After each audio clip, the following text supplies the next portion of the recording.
সঙ্গীতপ্রেমী নন এমন সব মানুষেরাও জানেন রক স্টার জেমসের জনপ্রিয়তার কথা। সেই ৮০-র দশক থেকে শুরু, এরপর একের পর এক বাংলাদেশি প্রজন্মকে তিনি বুঁদ করে রেখেছেন তার কণ্ঠের জাদুতে। তবে জেমসের গণ্ডি এখন আর শুধু বাংলাদেশে নেই, তিনি তো হিন্দি গানে মাতিয়েছেন বলিউডও, আর বিশ্বের বিভিন্ন দেশে তো নিয়মিত কনসার্ট করেই যাচ্ছেন। যদিও মধ্যপ্রাচ্যের দেশ সৌদি আরবে কখনো গান শোনানো হয়নি রকস্টার মাহফুজ আনাম জেমসের। এবার অবশ্য সৌদি প্রবাসীদের সেই আক্ষেপ দূর হতে যাচ্ছে।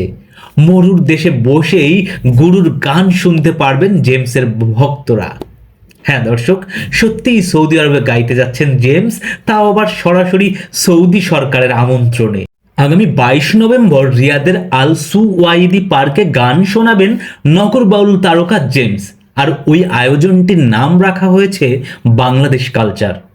দর্শক, আপনারা ইতিমধ্যে জানেন রক্ষণশীলতা থেকে সৌদি সমাজকে বের করে আনতে নানা উদ্যোগ নিয়েছেন যুবরাজ মোহাম্মদ বিন সালমান।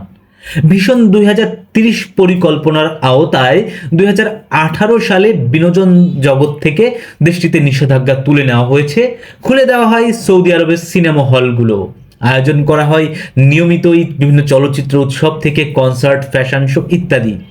এরই ধারাবাহিকতায় দেশটিতে আয়োজন করা হয় রিয়াদ সিজন নামে একটি সাংস্কৃতিক উৎসব।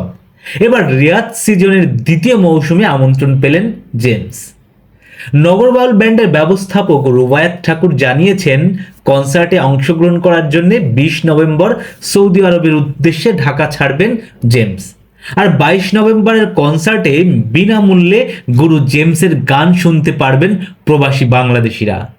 দর্শক, প্রতিটি প্রবাসী ভাইদের জন্য আমাদের শুভকামনা রইল, আর গুরু জেমসের সুস্থ ও দীর্ঘায়ু কামনা তো সব সময়ের জন্যই। আর আপনাদের কাছে অনুরোধ, আমাদের পার্শ্বচিত্র চ্যানেলটি সাবস্ক্রাইব করে আমাদের উৎসাহিত করার।